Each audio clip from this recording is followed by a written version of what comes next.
Echoes of the unseen, parallels between transgender contagion and alien abduction phenomena.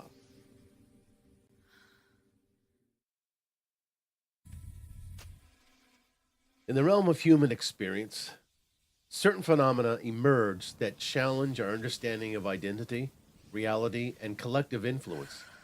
The concept of transgender contagion, often framed as rapid onset gender dysphoria, posits that identifications with transgender identities can spread socially, particularly among adolescents and young adults, through peer groups, online communities, and collective exposure. Similarly, the alien abduction phenomena, peaking in the late 20th century, involves widespread reports of individuals claiming to have been taken by extraterrestrial beings, often involving invasive procedures and profound personal transformations. While these may appear desperate at first glance, a closer examination reveals striking similarities in their emergence, propagation, and underlying mechanisms.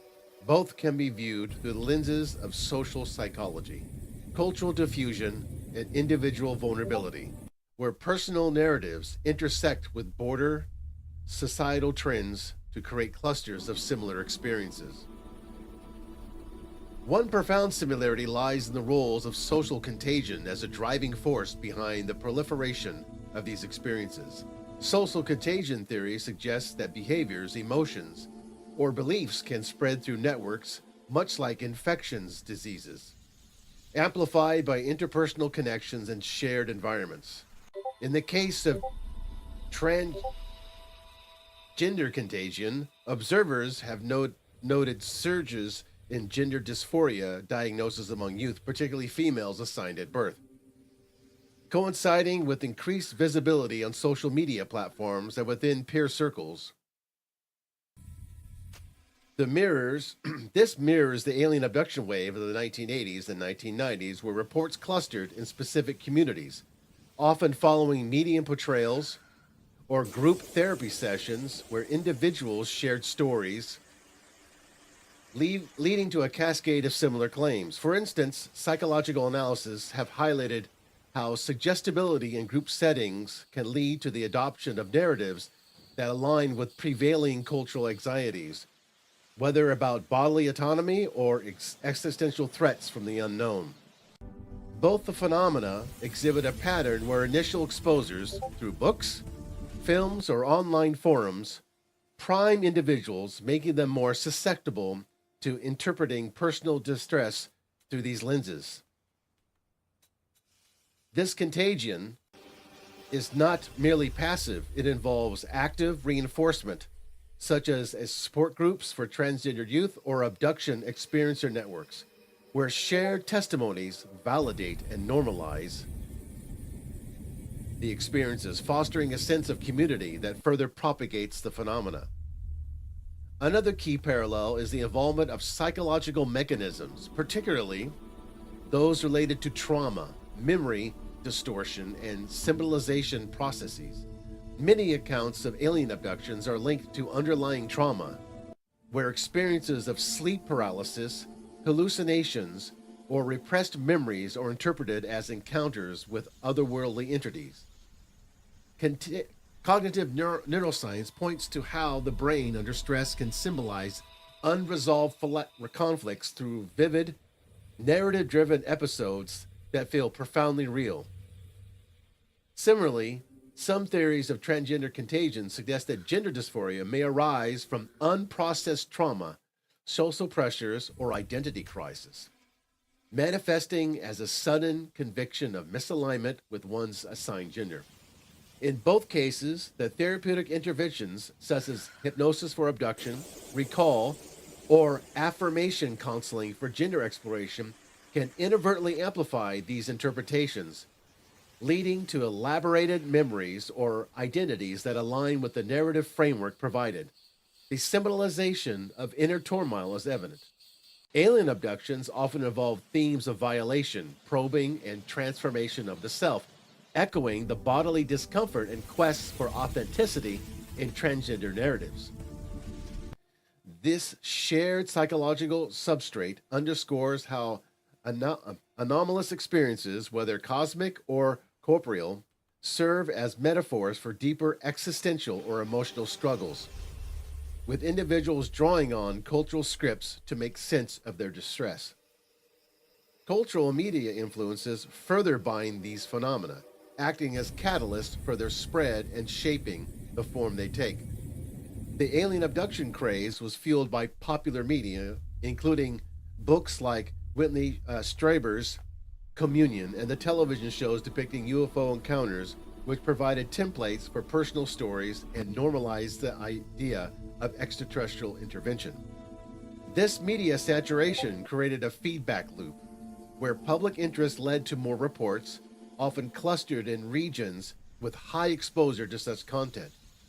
Paralleling this, the rise in transgender identification has attributed to heightened media representation, from documentaries to social media influencers, which offer relatable narratives for those grappling with identity issues.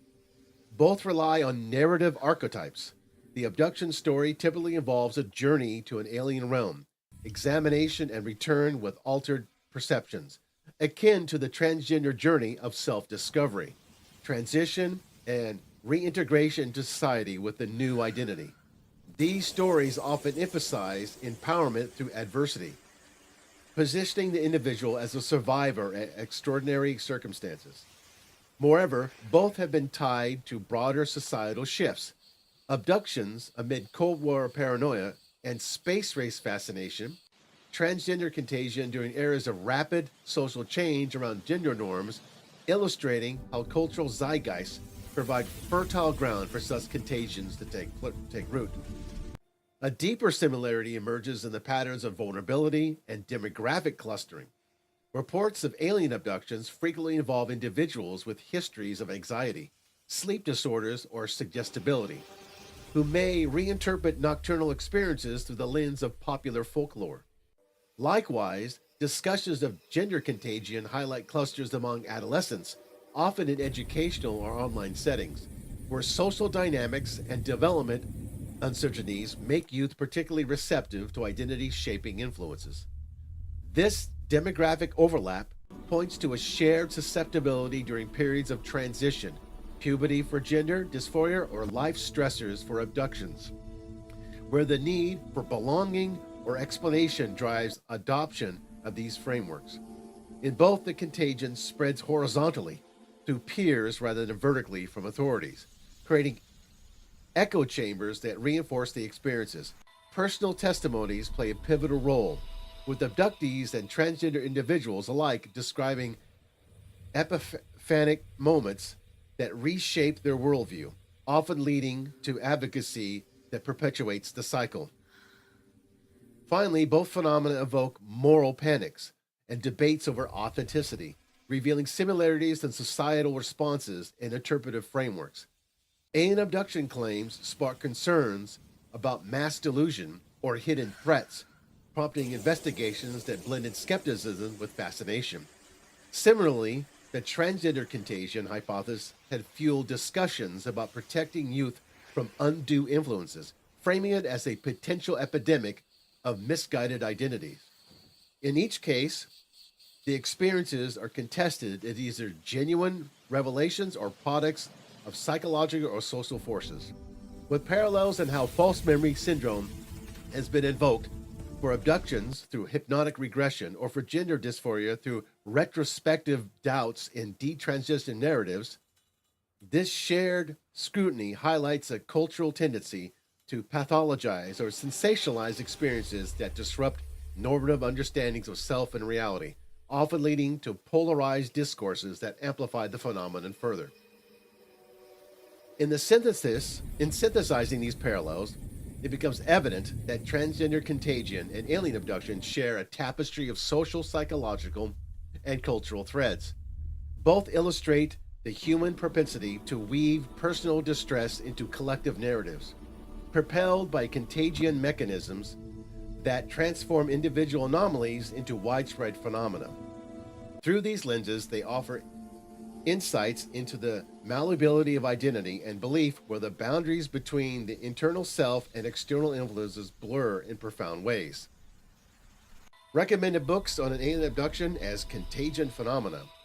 The alien abduction narrative has often been analyzed through the prism of social psychology, cultural mythology, and collective belief systems, where stories spread like memes or folklore. Here are some key books that delve into the aspects treating the phenomena as a product of societal influences rather than literal events.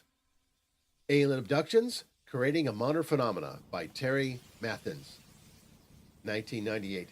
This work examines how abduction accounts emerge from culture narratives and personal stresses, drawing parallels to myth-making processes where individual experiences are amplified through media and group dynamics, leading to widespread adoption of similar stories. The next book, The Alien Abduction Phenomena, Experiences and Interpretations by Paul Meehan. Meehan traces the historical progression from early UFO sightings to modern abduction claims, highlighting how social trends, media portrayals, and interpretive frameworks contribute to the clustering and evolution of these reports as shared cultural experience. Aliens in America, Conspiracy Cultures from Outer Space to Cyberspace by Jody Dean.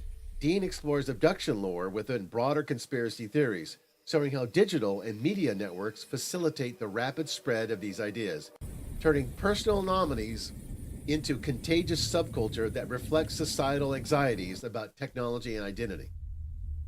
After the Flying Saucers Came, A Global History of the UFO Phenomenon by Bragg Agian.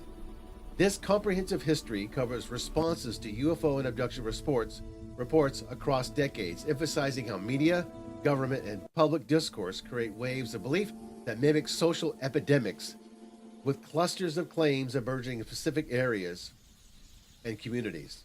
This text focuses on the sociological underpinnings, avoiding pseudoscience while unpacking the mechanisms of propagation. Now, recommended books on transgender contagion or rapid onset gender dysphoria. The idea of transgender identity spread through social influences, often termed rapid onset gender dysphoria, is a contentious area with perspectives ranging from affirmative views of gender diversity to critiques of social media's role in identity formation.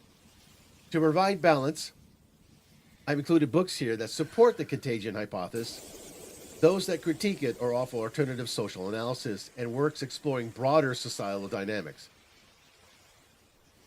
Note that this field is polarized, with some stakeholders viewing ROGD as a valid concern tied to peer pressure and others dismissing it as substantiated or harmful. Irreversible Damage, The Transgender Craze Seducing Our Daughters by Abigail Schreier. Schreier investigates the surge in transgender identifications among adolescent girls, arguing that social contagion via online communities and peer groups plays a central role, drawing on interviews and data to frame it as a modern epidemic influenced by cultural shifts. The End of Gender, Debunking the Myths About Sex and Identity in Our Society by Deborah So. A neuroscientist's take on gender debates, this book addresses ROGD by examining how social environments, including schools and media, may contribute to sudden identity changes, while critiquing oversimplified narratives on both sides of the spectrum. Next book, The Anxious Generation, How the Great Rewiring of Childhood is Causing an Epidemic of Mental Illness by Jonathan Haidt. Haidt connects social media's impact on youth mental health to phenomena like rising gender dysphoria, positing peer contagion effects where online trends amplify identity explorations, supported by psychological research on adolescent vulnerability. Transgender Identities, Towards a Social Analysis of Gender Diversity, edited by Sally Hines and Tam Sanger. This collection offers sociological perspectives on transgender lives, emphasizing how social structures, communities, and cultural representations shape identities, providing a counterpoint by focusing on positive diversity rather than contagion, with contributions from various global contexts. Now, these books I'm recommending here, I don't endorse these books. These are just recommended for you to read and find for yourself. But the Irreversible Damage book is probably the best book so far in this list. Transgender History, by Susan Stryker.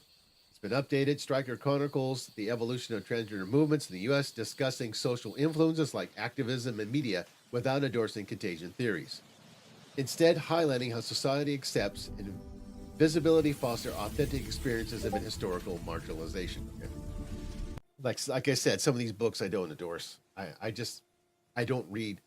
I don't endorse, but I would recommend reading them anyway, just to kind of to see that point of view, and whether it's even valid or not. For critiques for ROGD specifically, much of the literature appears in academic articles rather than full books. For the above selections here that I show represent a spectrum. Schreier and So lean toward contagion explanations, which I do too, while Haynes, Sanger, and Stryker emphasizing empowering social analysis, which is fueled by what we talked, these pressure groups that we discussed earlier. If you're interested in primary research, Lisa Littman's original 2018 study on ROGD, though not a book, is often referenced as a starting point in these discussions. Start with Schreier, or Haidt, I get his name wrong, for the contagion angle, and then branch to Stryker for historical context. So yes, I would recommend reading all these books. Okay. The dynamics of social contagion in cults, mechanisms and tactics, and psychological impacts.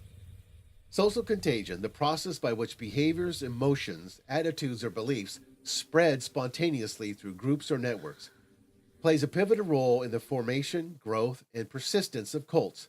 This phenomenon, akin to the spread of infectious diseases, but operate through psychological or social channels, explains how seemingly rational individuals can adopt extreme ideologies, gender ideology, isolate themselves from society, and remain loyal to manipulative leaders. Drawing from psychological research and historical examples, social contagion in cults manifests through a combination of interpersonal influence, environmental control, and cognitive vulnerabilities. Understanding these dynamics not only illuminates why cults thrive, but also highlights strategies for prevention and intervention. Defining social contagion and its relevance to cults. Social contagion refers to the involuntary transmission of ideas or behaviors within social aggregates, often without deliberate intent or rational evaluation. Unlike memetics, which focus on the deliberate replication of ideas, social contagion emphasizes unplanned diffusion, driven by imitation, conformity, and emotional resistance. In cults, typically defined as groups with charismatic leaders who employ psychological manipulation to dominate members, social contagion amplifies recruitment and retention. Cults exploit this by creating echo chambers where deviant beliefs normalize, leading to clusters of similar behaviors among vulnerable individuals. According to historical scholarship, traces social contagion back to Gustave Le Bon's 1894 work on the crowd psychology, the psychology of the masses. I recommend that book too, where he describes how ideas spread like epidemics in groups. In cults, this translates to behavioral contagion, where members mimic the leader's charisma or the group's rituals, fostering a sense of unity. For instance, in the People's Temple led by Jim Jones, social contagion facilitated the mass adoption of isolationist practices, culminating in the tragic Jonestown Massacre of 1978, where over 900 members died by suicide or murder under the guise of revolutionary suicide. Psychological mechanisms driving contagion in cults. At the core of social contagion in cults are psychological vulnerabilities that make individuals susceptible to influence. Research indicates that people with unmet needs for belonging, purpose, or identity are prime targets. Cults prey on these by using love bombing, overwhelming new recruits with affection and validation to create emotional dependency. That sounds like gender ideology. This initial euphoria, often described as honeymoon phase, lowers defenses and encourages imitation of group norms. Once recruited, cults employ thought reform techniques as outlined by psychiatrist Robert J. Lifton in his studies of ideological totalism. These include milieu control, isolation members from external influences, isolating the child from the parents, like they do in the schools, mystical manipulation, framing leader as divine, or yourself as divine, as I get to in Hermeticism, and demands for purity, purging impure thoughts through confession. Such methods induce cognitive dissonance, where members rationalize contradictions to maintain group harmony, further spreading the contagion. For example, in Scientology, the auditing process encourages public confessions, reinforcing group identity and discouraging dissent through social pressure. That sounds like the anti-white cult that's going on, you know? They want to dismantle whiteness and destroy whiteness, and you see a lot of whites with white guilt doing this. Emotional contagion is another key mechanism where feelings like fear or ecstasy spread rapidly in isolated settings. Cults often amplify this through rituals such as chanting or trance-inducing practices, which reduce critical thinking and heighten suggestibility. Studies on group dynamics show that in high-controlled environments, behaviors like obedience and conformity become contagious, as seen in Philip Zimbardo's Stanford prison experiment, which parallels cult hierarchies. Vulnerable populations, such as those experiencing trauma or social isolation. Now, experiencing trauma as the transgender, the kids in gender dysphoria, a lot of them experience trauma that they've been raped by their father. That's experiencing the trauma. And this sense of social isolation are particularly prone as cults offer surrogate family while exploiting these weaknesses. Instagram could be considered a surrogate family. TikTok could be considered like a surrogate family. Social and environmental factors fueling spread. Cults thrive in contexts of societal dislocation, where decaying belief systems in religion, family, or authority create fertile ground for alternative ideologies. And this is something James Lindy was talking about, how Hermeticism comes about, how this comes about when the schism between science and religion decays. I mean, it widens. The gap between science and religion gets wider and wider. The schism gets bigger. The canyon is getting bigger and bigger. Where before, when religion and science were both held each other in check, one was holding them in check to be sane, and the one was to hold a check to be moral. But when that schism gets bigger and bigger, that divide gets bigger and bigger, all these alternative ideologies or alternative religions like Hermeticism, that's the fertile ground that they can grow in. So I'm going to get to Hermeticism here in a minute here. So that's an important point. Okay, modern technology exacerbates this. Social media platforms enable rapid contagion by connecting isolated individuals to cult-like online communities. Reddit. For instance, QAnon, often described as a political cult, spread through forums and social networks, where conspiracy theories gain traction via emotional appeals and group reinforcement. Reddit. Charismatic leaders are central to this process, embodying the group ideals and using persuasion tactics like scapegoating outsiders to tighten bonds.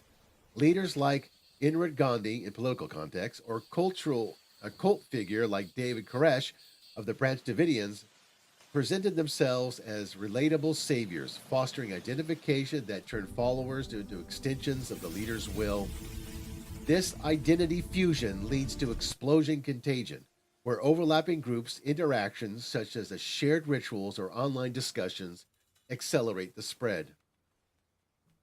Demographic clustering also plays a role. Cults often recruit from specific groups like young adults or the socially marginalized, where peer pressure amplifies contagion.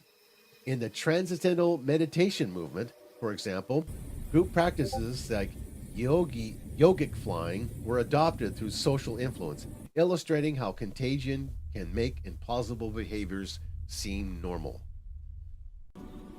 Consequences and interventions here. The impacts of social contagion in cults are profound, leading to psychological harm such as identity disturbance, anxiety, and post-traumatic stress upon leaving. Members may experience shared psychosis, where delusions spread contagiously, as in cases of, I'm not saying the French correct, folie et plaisir within isolated groups. Exiting requires deprogramming, but ethical approaches emphasize non-coercive methods like education and family support to counteract the contagion. Prevention involves public education on cult tactics and fostering critical thinking. Resources like the International Cultic Studies Association offer workshops on recognizing social contagion in groups. Approaching effective individuals with empathy, sharing personal stories, and encouraging reality testing can plant seeds of doubt without triggering defensiveness. In conclusion, social contagion in cults is a multifaceted process blending psychological susceptibility with the manipulative social structures. By dissecting these elements, society can better safeguard against the allure of high control groups. Promoting healthier communities grounded in autonomy and rational discourse. For further reading here, consider works uh, like Robert J. Lifton's Thought Reform and Psychology of Totalism or Stephen Hanson's Combating Cult Mind Control, which delve into the mechanisms with real world insights. Now we get to the juice here, exploring the intersections between Hermeticism and transgenderism. Hermeticism, an esoteric philosophical tradition rooted in ancient texts attributed to Hermes Trismegistus, emphasizes principles like unity, transformation, and interplay of opposites. Transgenderism, referring to experiences where one's gender identity differs from their assigned sex, where you're not assigned sex. No one is assigned sex. You're just observed. This is male and female.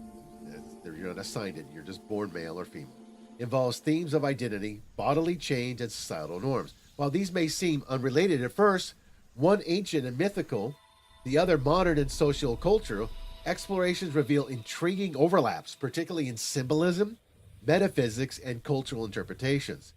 These relationships is often metaphorical rather than direct, with Hermetic concepts like agranony and gender principles being reinterpreted through contemporary lenses. Androgyny, I'm sorry. However, views differ widely. Some see affirming parallels, others critique it as imposed or conspiratorial. Drawing from philosophical analysis, historical alchemy, and modern discussions, this exploration highlights key connections without endorsing any single perspective. Or it's up to you, you know. But I claim that they are related to each other. So, and here's who they're talking about in the Kabbalion text, the Hermetic principle of gender beyond binary bodies. At the heart of Hermeticism lies the Kabbalion 7 principles. I recommend reading that. One of which is the principle of gender. This posits that everything in the universe embodies both masculine and feminine energies, which are not strictly tied to physical sex, but to represent creative forces, active masculine and receptive feminine, that must harmonize for manifestation. These energies exist on all planes, mental and spiritual, and material, influencing thought, emotion, and reality itself. Masculine traits are linked to structure and action, while feminine ones relate to nurturing and intuition. But Hermetic texts emphasize their independence, not opposition. This principle resonates with transgender experiences by suggesting gender is fluid and non-essential to the soul. For Hermetic viewpoint, souls are not inherently gendered by the body. Imposing body-based identities on the self is seen as a limitation, allowing for interpretations that affirm transgender identities as alignments of inner energy. For instance, some modern Hermetic practitioners argue that transgender individuals embody the principles called for balance, transcending rigid boundaries to achieve personal wholeness. There's that key word, transcending. This is echoed in the discussions where queerness is framed as new Hermeticism. Let's read that one more time, in case it wasn't clear, folks.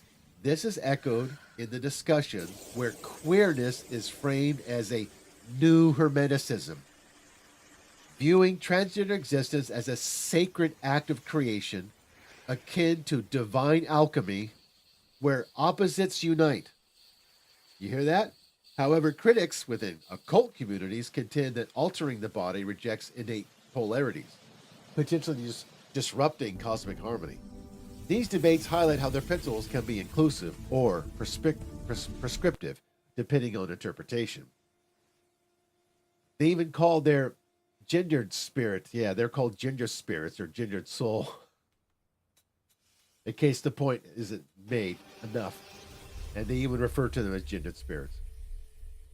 eunuchs too. They talk about that in that context, or the two spirits. Yeah, alchemic symbolism, alchemical symbolism in rebus and androgyny as metaphors for transition. The rebus alchemy, a core hermetic practice, provides vivid symbols linking to transgender themes, most notably in the rebus, from Latin to respina, double thing. This figure, depicted as a hermaphrodite with male and female halves, represents the magnum opus, the great work of transmuting base matter into gold through the union of opposites like sun, moon, sulfur, mercury, or male, female. The rebus embodies wholeness after dissolution and recombination. Recombination, that sounds kind of Hegel there, synthesis. This is kind of Hegel was influenced by Hermeticism. If you read the book about Hegel and triangles, where it has a thesis, antithesis, and reconciliation or synthesis or recombination. The rebus embodies wholeness after dissolution and recombination. That's very important to Hegel philosophy. Symbolizing enlightenment beyond duality. In medieval and Renaissance alchemic texts, such as the Rosmarium Philosophorium, the rebus is the perfected being, often shown with two heads on one body, illustrating the chemical wedding. Contemporary scholars and artists draw parallels to transgender identity, viewing the rebus as a pre-modern archetype for gender fluidity or transition. For example, analysis of pre-modern alchemies describe how the process of genders non-human elements, imbuing them with animacy that mirrors trans experiences of reshaping the self. In popular culture, this extends to interpretations where transgender bodies are seen as alchemical or transformations, flesh reconfigured to align with inner truth, reclaiming pain into empowerment. Let's read that one more time. In popular culture, this extends to the interpretations where transgender bodies are seen as alchemical transformations, flesh reconfigured to align with the inner truth, reclaiming pain into empowerment. Can it be clear enough? Some occult writers position the rebus as the metaphor for integrating spirit and matter, light and shadow, which aligns with the narratives of gender transition as harmonious union. Yet this symbolism is not literal. Alchemists use it esoterically for spiritual ascension, not physical change. Modern critics warn against anachronistically projecting transgenderism onto historical figures, noting that the rebus was about metaphysical balance, not identity politics. But you could still use that as your base philosophy for identity politics. That's where the philosophy comes from. Has to come from somewhere. Has to be a philosophical base for it. And the rebus would definitely be a philosophical base for that. Cultural and society interpretations. Affirmation, conspiracy, and critique. Okay, beyond symbolism, the relationship manifests in cultural discourses. Hermeticism emphasis on self-transformation and hidden knowledge gnosis appeals to some transgender advocates who see parallels in coming out as a revelation of true self akin to unveiling esoteric truths. In the Thelemic traditions influenced by Hermeticism, gender is tied to individual will, accepting transgender people as authentic to their nature without forcing androgyny on all. This inclusivity is debated in online forums, where some argue Hermeticism hermaphroditic motives naturally support gender diversity. Conversely, conspiracy-oriented views frame transgenderism as a modern extension of Hermetic agendas. Some claim elites promote androgyny, rooted in alchemy's male-female fusion, to erode traditional structures, linking it to the Kabbalion or ancient rituals. Post suggests the transgender agenda revives Hermetic androgyny for societal control, blending sun and moon polarities into unified, controllable whole. Critics like James Lindy, we just mentioned him, and I would recommend watching his things, but I'm just using him as a critic, but I would recommend watching him about this. Critics like Jamie are accused of misrepresenting Hermeticism as inherently pro-trans or communist, while others tie it to constructivism, where words reshape reality, echoing Hermetic manifestation. James Lindsay doesn't misrepresent it. He represented it accurately. I'd recommend his lectures and watching his videos on Hermeticism, Gnosticism, and transgenderism. It fits like a glove, as we've been talking here. Religious conservatives view this as Gnostic heresy, rejecting biological sex for self-godhood. Well, it's true. They reject the biological sex for self-godhood. That's what Hermeticism promotes. That's what communism promotes. That's what Karl Marx promotes, was that you become God. The person becomes self-God. These perspectives often intersect with broader critiques of postmodernism, where transgenderism channels fixed categories, much like Hermeticism's fluid energies. Potential tensions and broader implications. Despite affinities, tensions arise. Hermeticism's gender principle can be seen as essentialist,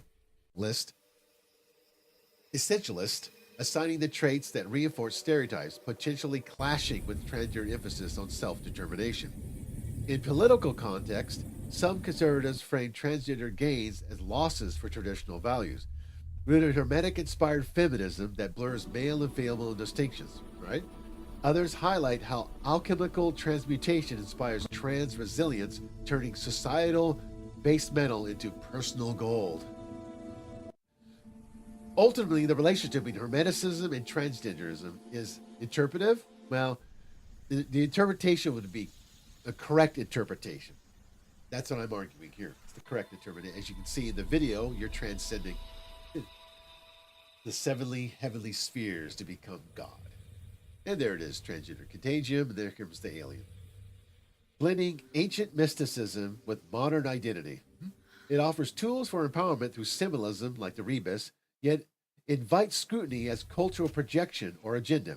For deeper dives, consider texts like the Kabbalion for Hermetic basis, or scholarly works on queer alchemy. Yeah, check out Queer Alchemy. If that doesn't scream Hermeticism, I don't know what. This exploration underscores human themes of unity and change, inviting ongoing dialogue across viewpoints. Okay, that ends the discussion for today's topics. Now we get to the game portion of it. Switch over. All right, closing out here. Let's get to the game. All right. Lot to chew there. If you like the text, I could convert it to PDF and post it. Sorry for the mispronunciation of some words. I have COVID.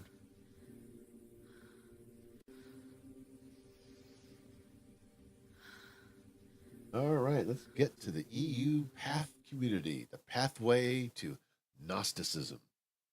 Unlocking the inner gnosis. That's quite a information load there, but you can see how all those ideas overlap and they're related to each other, and how that relationship, how the alien abduction contagion and the gender contagion, how they're related through the various, I'm not going to say support groups.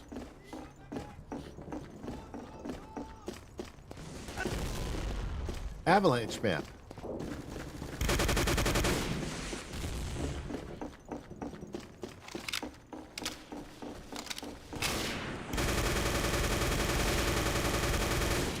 Bullet sponge. Nope. Says you're going the wrong way. You're going the wrong way. Follow the arrows. Ah, got knives in the back. I mean, like the charismatic leader thing, you could argue that any of the activists or any of the people that are high level celebrities who go on talk shows, those could be considered a charismatic leader. And that that the people that are having these suffering these sort of various core morbidities are going to go and vulnerabilities are going to be attracted to that and imitate that when they see a charismatic leader, you might say, on a talk show, and especially when it's only when they only represent one point of view on the talk show or on the TV news. And that's usually the case with the transgender contagion. It's usually represented as one-sided in the affirmation or positive, and they barely even talk about critics. And that's which is they've been doing. The media has been doing this for decades. When it comes to skepticism, this is how the transgender contagion also relates to alien abduction and skepticism in the skeptic community. Was that whenever there was a show about, say, like psychic surgery,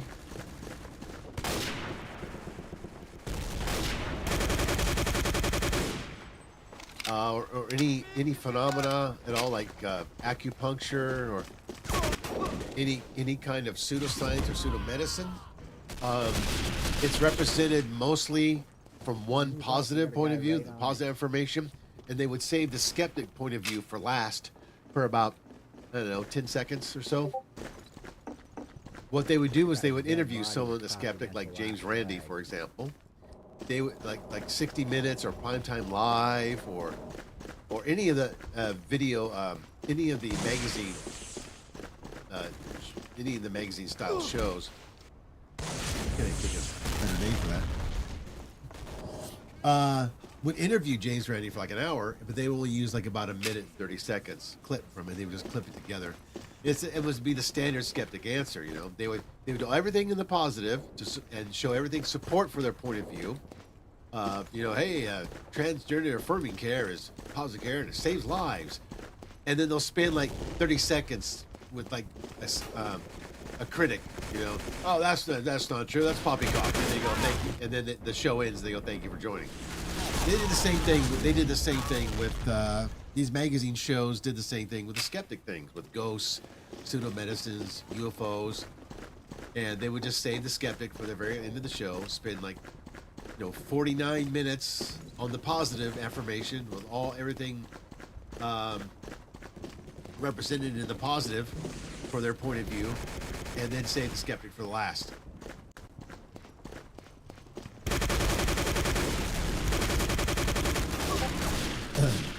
And the skeptic would say the same thing. 30 seconds of him going, that's not true. There's no evidence of that. Bye. And that was the end. My point is that very little time was spent on a counterpoint or a skeptic point of view. Or they just would reframe it. The media has been doing that for decades. It's nothing new.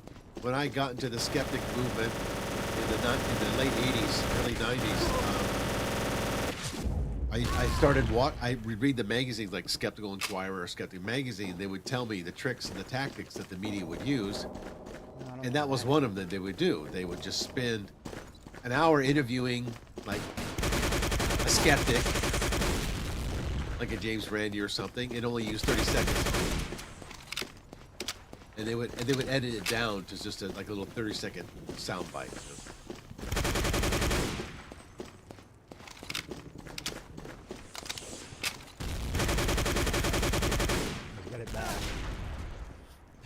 And they do the same thing. Well, with the transgender contagion, it's even worse than that. They don't show, they won't even show any counterpoint when they present it in a positive light.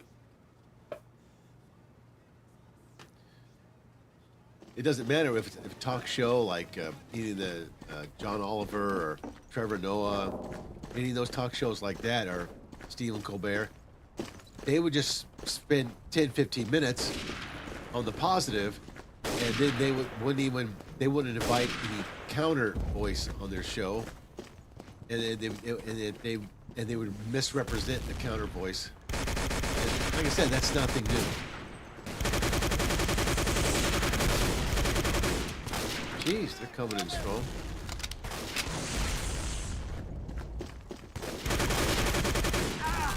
They would represent very little, or they would just misrepresent. They'd either misrepresent the point or not even show the point, the counterpoint.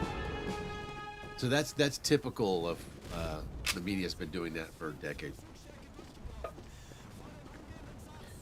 I remember Barbara Walters used to have those shows every Christmas. Where's heaven and how do you get there? Right? And they would talk how great, and here's where it is, here's how you get there. And then for like 30 seconds, they go, and now the skeptic's point of view. And they would always do the typical soundbite, edit the skeptic's point of view down to like 30 seconds. Oh, there's no evidence for that. This is poppycock. Bye. Well, that's literally what they used to do, and they still do it. They still do that tactic.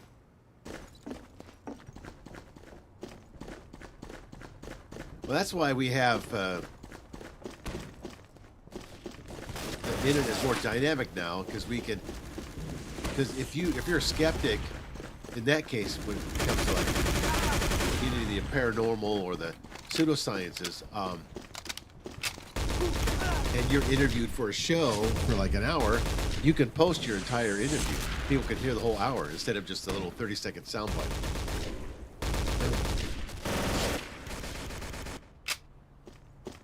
So that just affirms someone's confusion even further. That just exacerbates their confusion even further, because all they hear is a positive message about the curing and the helpfulness of the gender affirming care. That's all you hear is just positive, positive, positive. They burn the church again.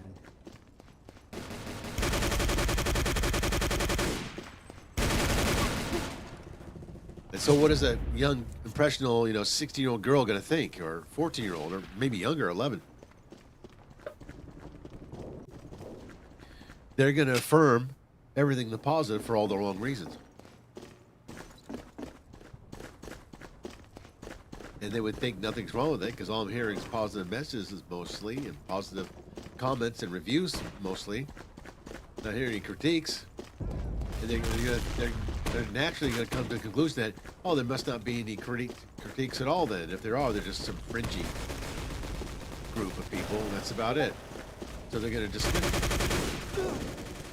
dismiss the critiques or counterbalance.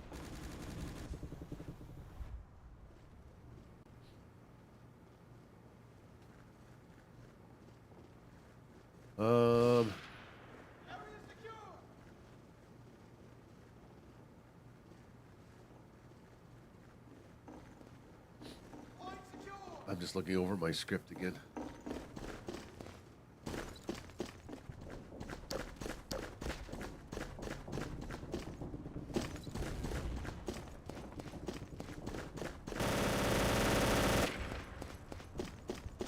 What?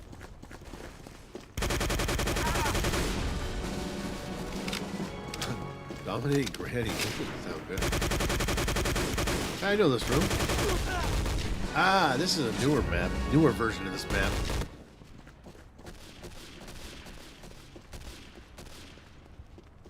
Because the older version of this map, you can go in that room.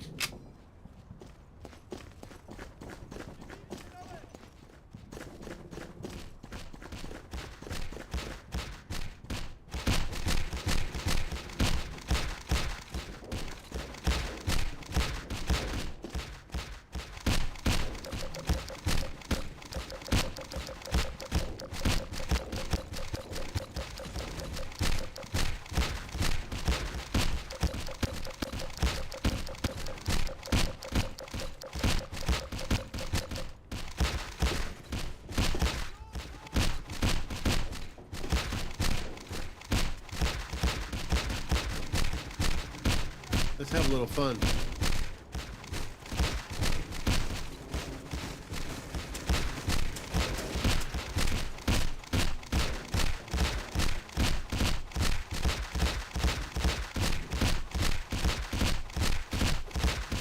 Why not?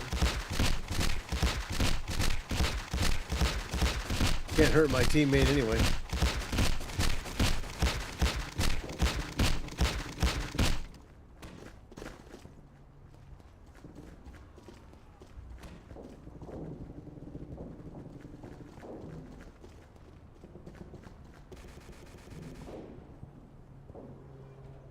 Okay.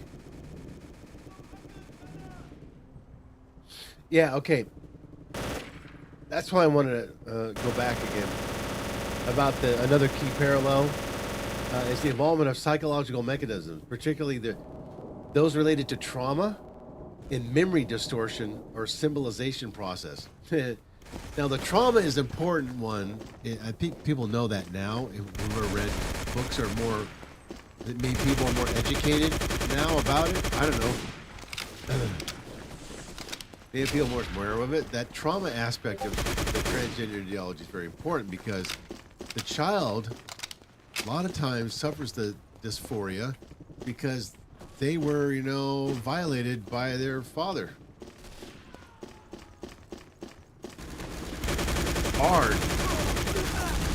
Hard by their father.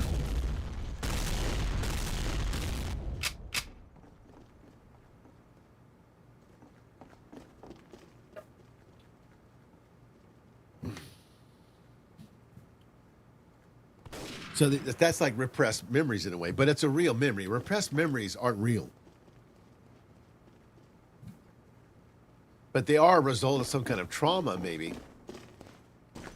But the more usually like repressed memories, that's not a real thing. That was a pseudoscience in the 90s. Remember, people used to get, yeah. If you denied the idea of repressed memories or repressed gender, you get fired from your job.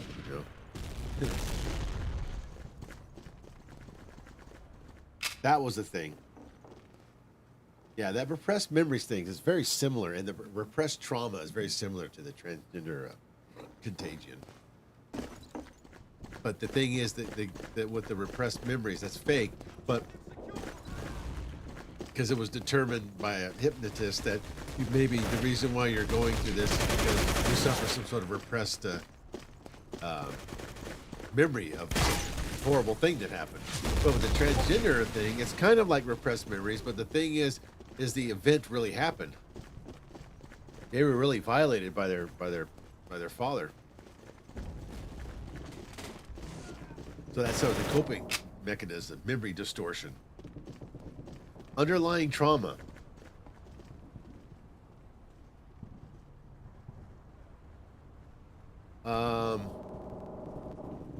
Yeah, the underlying trauma there. We talked about that.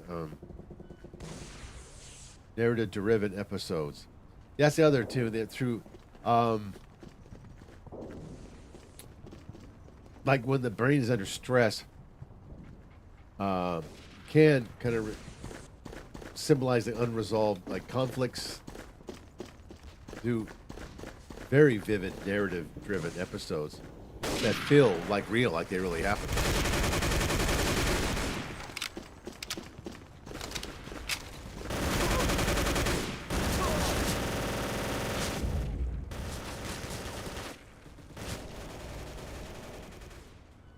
Yeah, the hypnosis for abduction recall, or affirmative counseling for gender exploration can, yeah, and it will inadvertently amplify all these interpretations, leading to elaborate memories or identities that align with the narrative framework provided. Yeah, that's an important one too.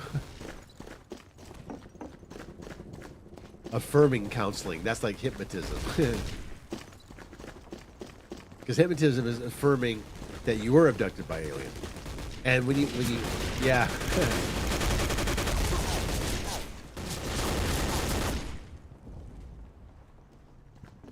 and yeah, that'll, yeah. It's like that'll symbolize like an inner turmoil of an event. And this is funny. The alien abductions often involve themes of violation, but in the transgender contagion, it also involves themes of violation, but it's a real violation. They're violated by their father. Probing, and also the transformation itself, echoing the bodily discomfort and quest for authenticity. They went, yeah. Well, the alien abductionists also want authenticity. Well, I can't talk. I have COVID. Okay, I'll be right back. I'll let the bot stay for a while.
Okay, whoops, I've been kicked.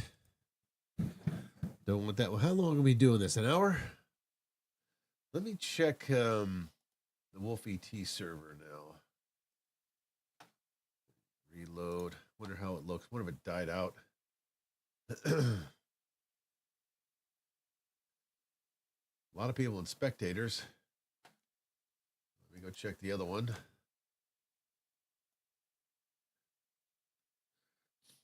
No one's over there. How about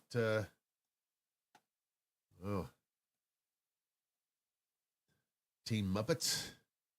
It's also dead over there. Doesn't look so bad. Let me okay. It's filling up. Okay, let's get back to the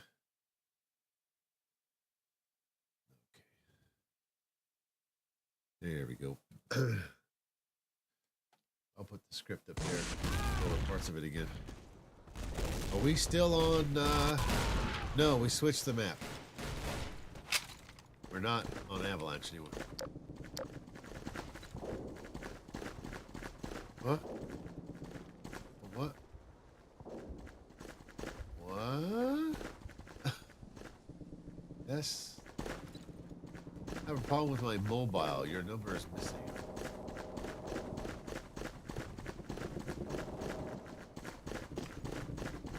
Alrighty.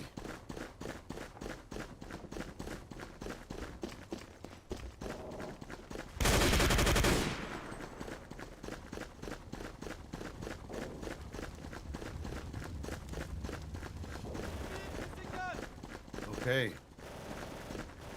Biggest open area whole game.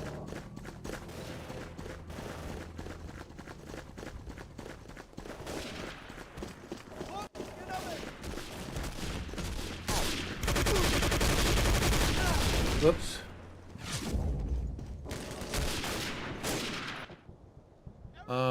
Yeah, the bodily discomfort and the quest for authenticity. Yeah, that's the yeah. So both the alien abduction and the transgender contagion, the symbolization of the inner turmoil is evident. Like alien abductions often involve themes of violation. Say with transgender contagion, it's not a theme of violation. They've been violated by their dad, like I said. Probing and transformation of the self, echoing the bodily discomfort and the quest for authenticity in the narratives. So these shared psychological substrate. It does underscore how the anomalous experiences, whether cosmic or corporeal, serve as metaphors for deeper existential or emotional struggles. Yes, because the deeper existential or emotional struggles, like with the struggles with the transgender contagion, these are the other like the core morbidity they're talking about that they have.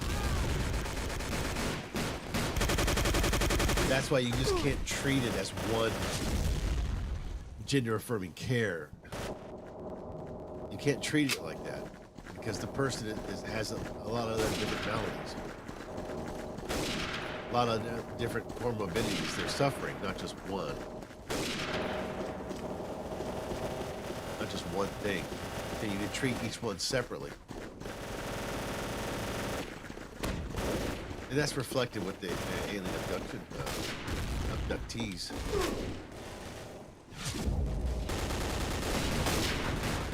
And what they'll do is, like, when they draw on like cultural scripts, they draw on the scripts, literal scripts that they see on Instagram or Reddit or Grindr, any of those online forums, especially Reddit. They'll draw on those, and to make sense or to get some understanding of their distress. Ah. Yep.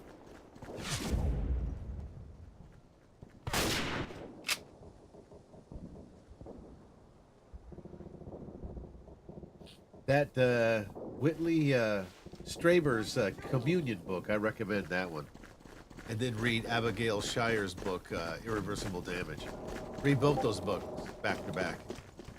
And it'll become kind of clear. And then put it together with the interpretation I gave and James Linden Lindsay also gave about the Hermeticism. Irreversible damages. Hold on.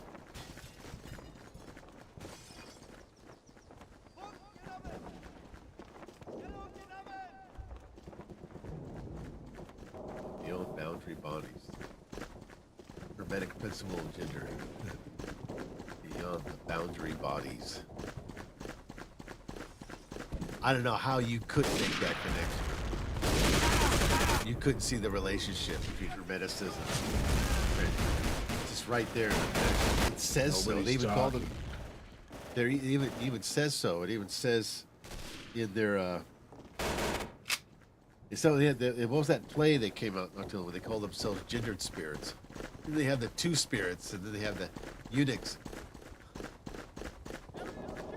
So yeah, it's when you put that all together, you'll have a better understanding of what's happening. But I'm getting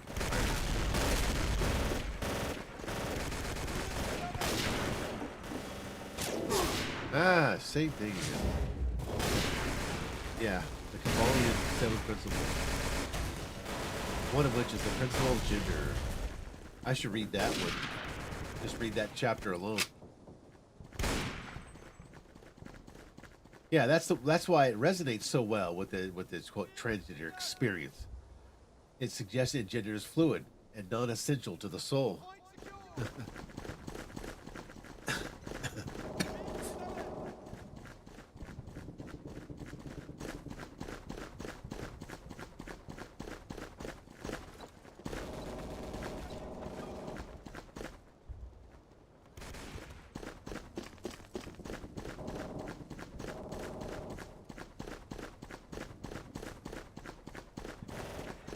Is there someone in the window?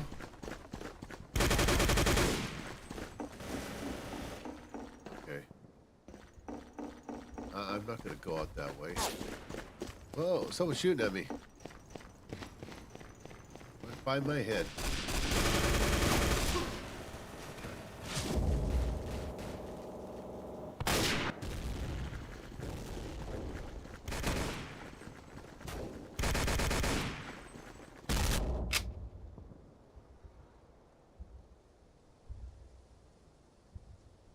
The rebus and androgyny.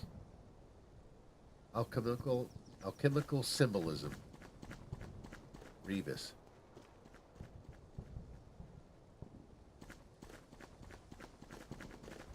Copy that. All right. I'll leave that up.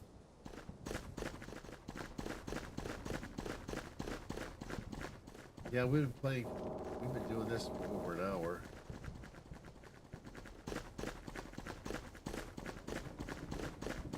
MG mid.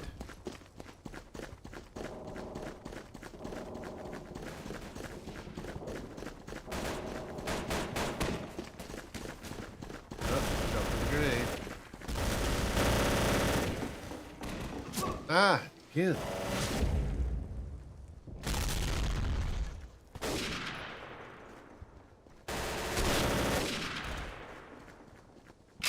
Go watch my videos too about Hermeticism and Gnosticism. It talks about this too in more detail.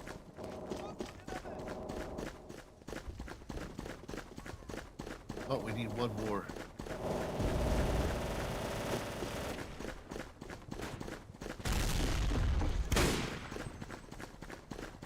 Why aren't you going forward?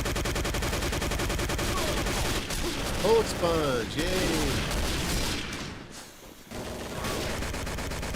He just spawned there, so yeah. He was invulnerable for a few seconds. Just capture the last territory.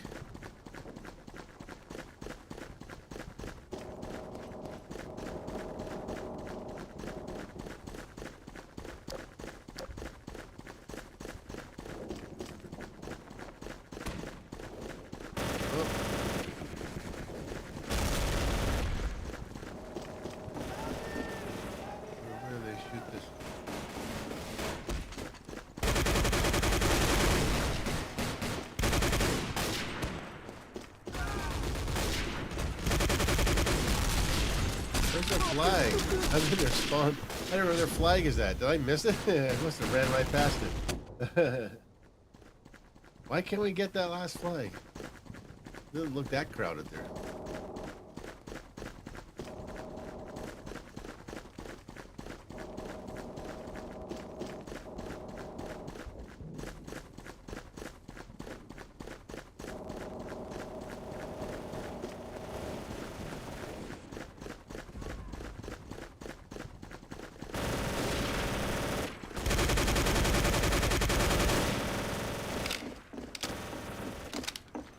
Good sir.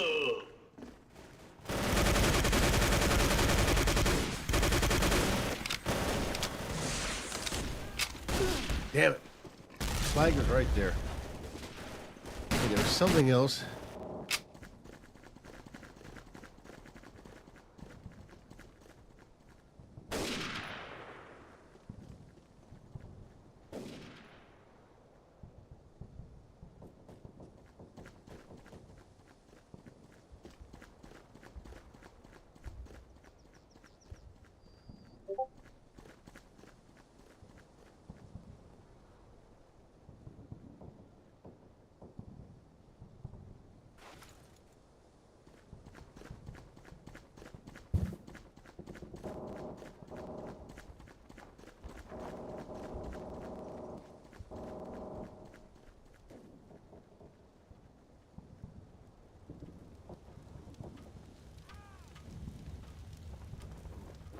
Looking here.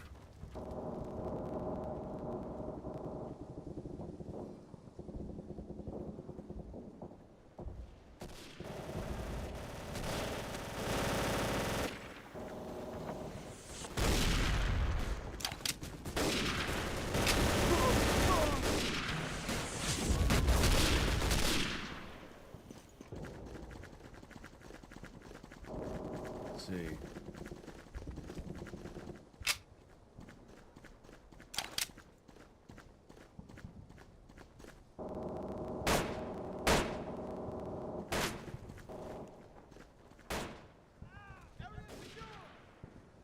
Ah, here it was. Okay, in popular culture, this extends to interpretations where gender bodies are seen as alchemical transformations. Flesh reconfigured to align with the inner truth, reclaiming pain into empowerment. Reclaiming pain into empowerment. That's an important theme. See. Oh, let me color that red. Yes. So, like, let me read the part. It says alchemy, alchemic symbolism, the rebus and androgyny as metaphors for transition. Yeah, that's this theme here. Contemporary scholars and artists draw parallels to transgender identity, viewing the rebus as pre-modern archetype of gender fluidity or transition. For example, analysis of pre-modern alchemies describe how the process genders non-human elements, imbuing them with animacy that mirrors trans experiences of reshaping the self. In the popular culture, this extends to interpretations where the transgender bodies are seen as alchemical transformations.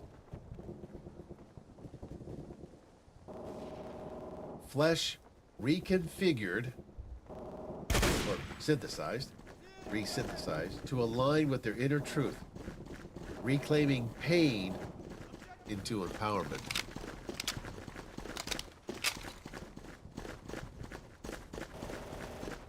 Not easy.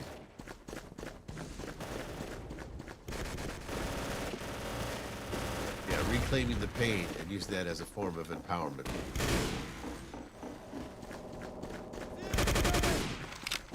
That's what the woke right as well. Reclaiming pain in a form of empowerment.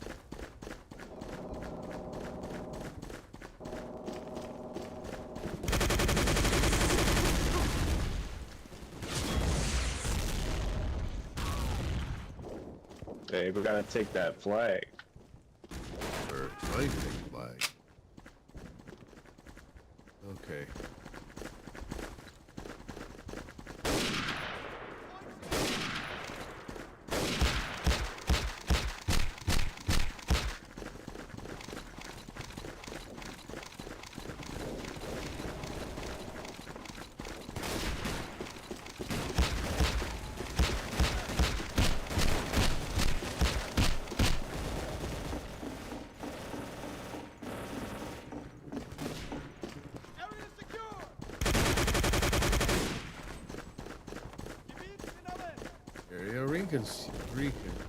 secured.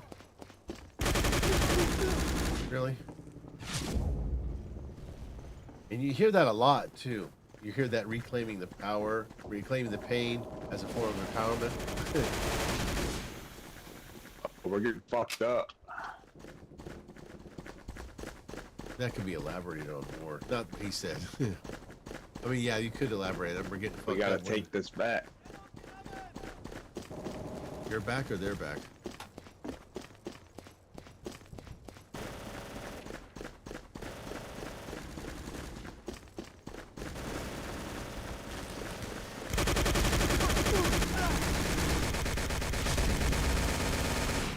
All right.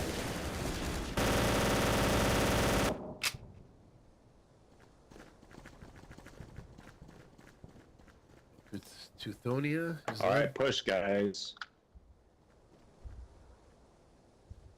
Oh, there's more people on there. Push. Push, push, push, push. I'll push one last one, and we'll go play Wolf ET now and finish off. It's on Teuthonia right now, the secret door map.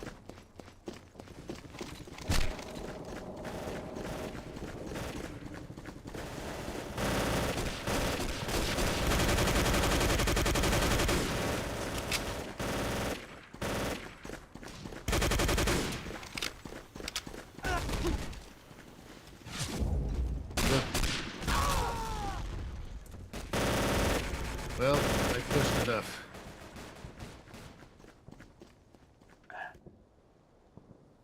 Let me switch the game. Transition. All right. We'll go to Teuthonia.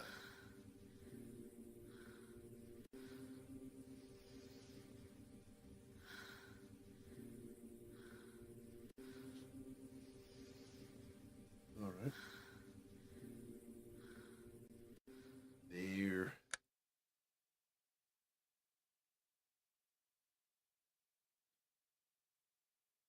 Let's go.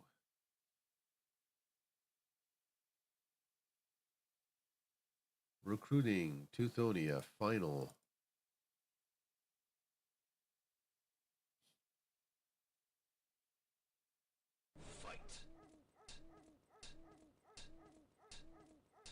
Killing spree. Okay. Hello. What do we have here? Okay. Hello. Hello. Turn it up just a little bit. The volume there is a little low. Whoops. Hello. Hi. Oops, wrong guy. Killing spree.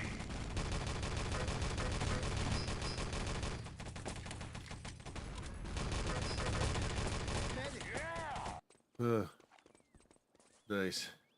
How many minutes? 17?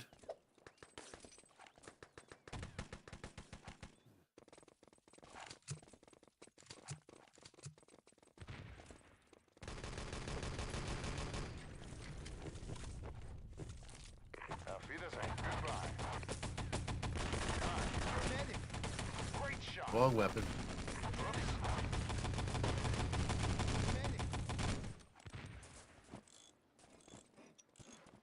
They have repaired the tank. Medic. Affirmative. Killing spree. Hi. They have broken into the tank. What? Protect the gold. Double kill. No, they got they got the gold crate already. Objective taken. They have taken the second gold crate.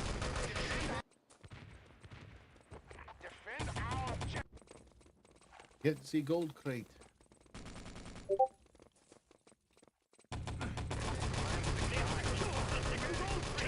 Wow. Yeah, destroy the truck.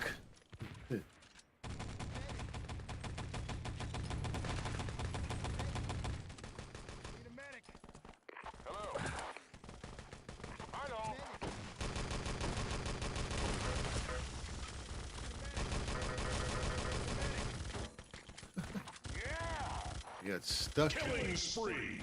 Jeans are all too tight. Auf Wiedersehen. Hi. Damage the truck.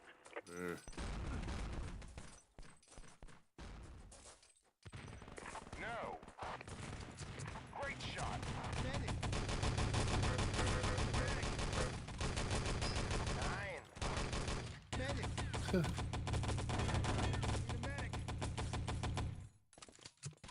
Need a medic. Danke sehr. Killing spree. Medic. Medic. All right. Dynamite planted. Need a medic. Yeah, that's enough. Danke sehr. Medic.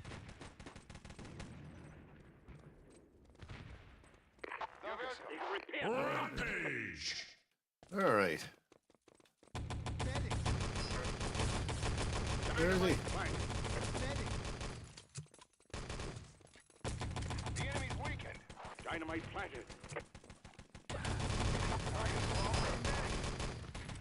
Truck barrier destroyed. Rebuild it.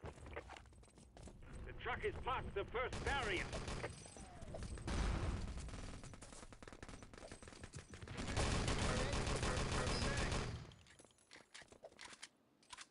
First barrier already? Nice. Whoops. Hello. Hello. Danke sehr. Hi. Hello. Damage the truck. We have damaged the tank. We don't need a tank. Great shot.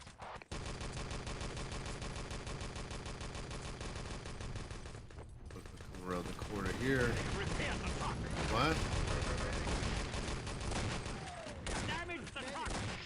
There you go. Hey, shotgun. Panzerfaust. Well, we'll see what the next map is.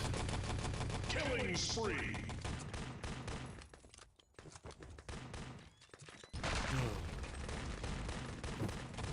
Medic. Nine problem. They have repaired the truck. Medic. Great shot. They have repaired the tank.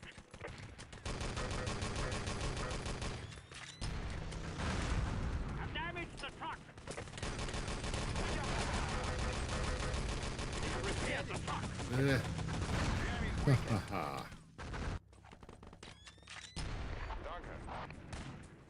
Great shot. Medic, need a medic. Killing.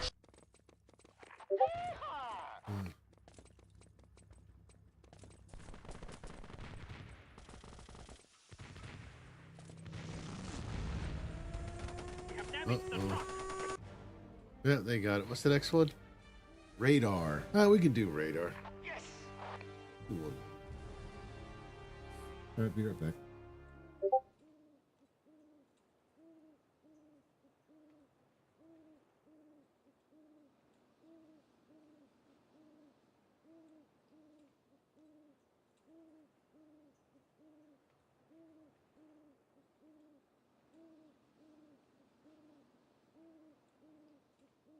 Bye. Auf Wiedersehen.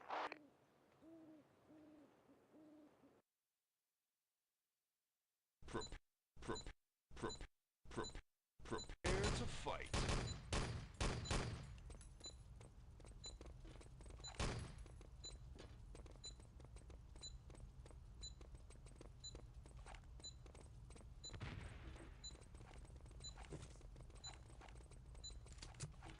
I'm constructing.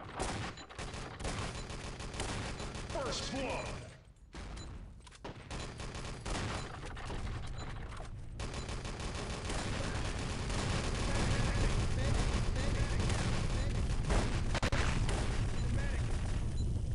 I'm constructing.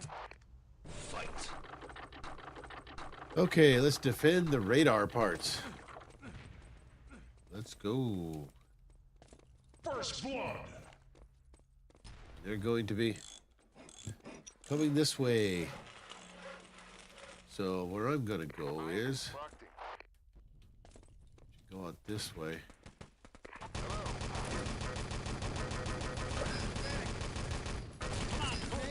Wow. Who?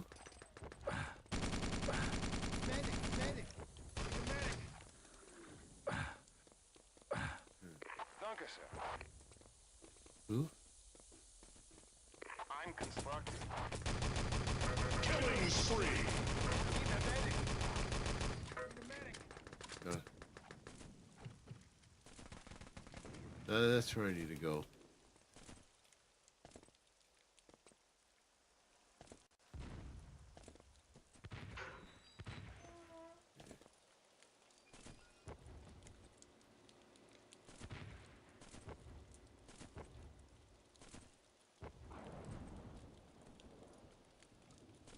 They have captured the forward No. bunker. Oh, they- Need a medic. Dynamite planted. oh, okay. Oh, Great shot. There is weakened. Medic. shit. Medic. Negative.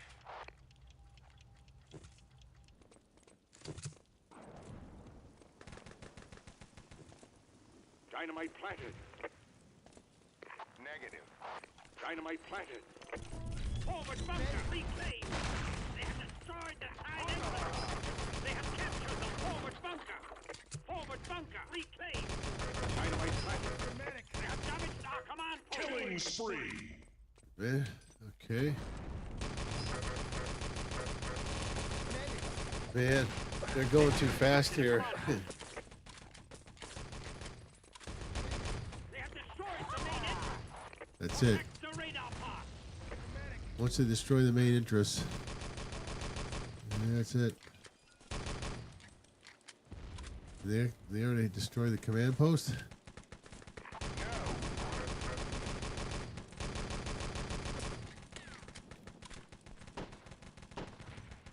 Killing spree.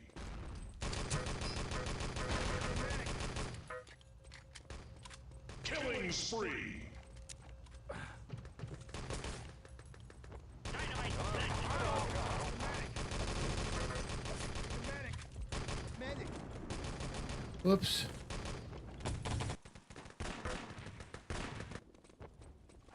Okay. Dynamite diffused. Yeah.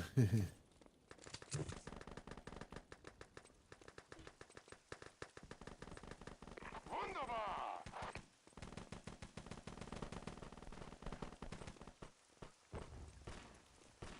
I need ammo.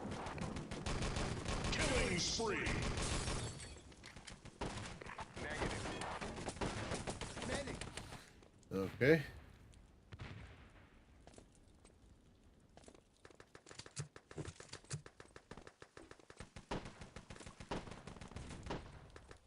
Killing spree.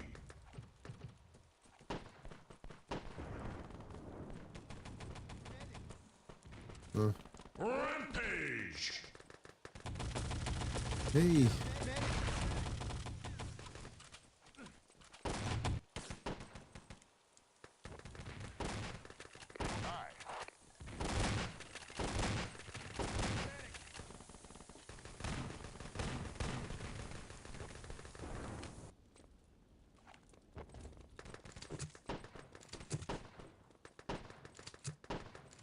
Great shot.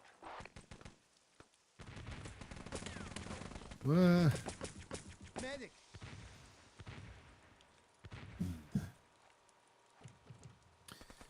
All right. Killing spree. Negative. When are they gonna come take the parts? Oh, anti-rush. Okay, Killing. that's why they haven't taken the parts. Yeah. Oops.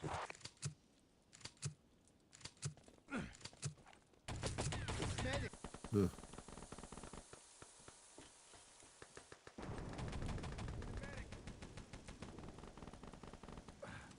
Killing spree. Killing spree. Great shot. Objective taken. Killing There we go. Objective taken. There we go. Finally. The West Wing.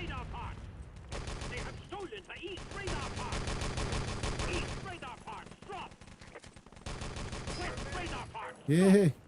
We have returned the west radar parts. Objective secure. He must have been We have returned weakened. the east radar parts. Objective secure. Medic. Killing spree. Objective taken. They have stolen the east radar parts.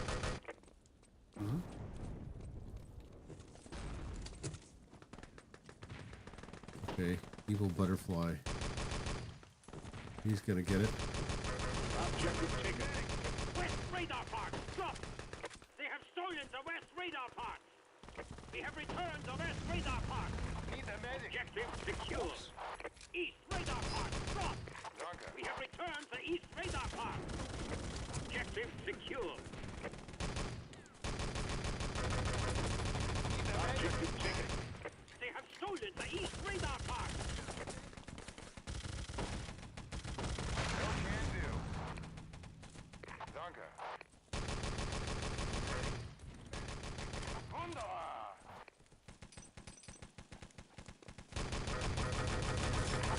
Medic. Yeah. Need a medic. Need a medic. They have secured the east radar parts. What? There's one part secured. Killing spree.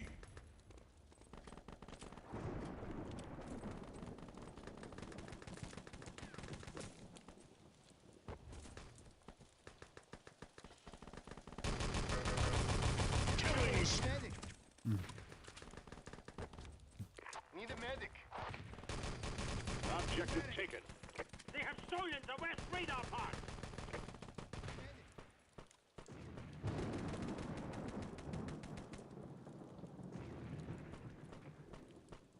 Hi.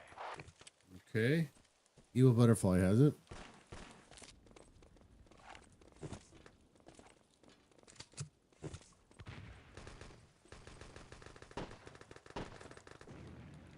What did he say?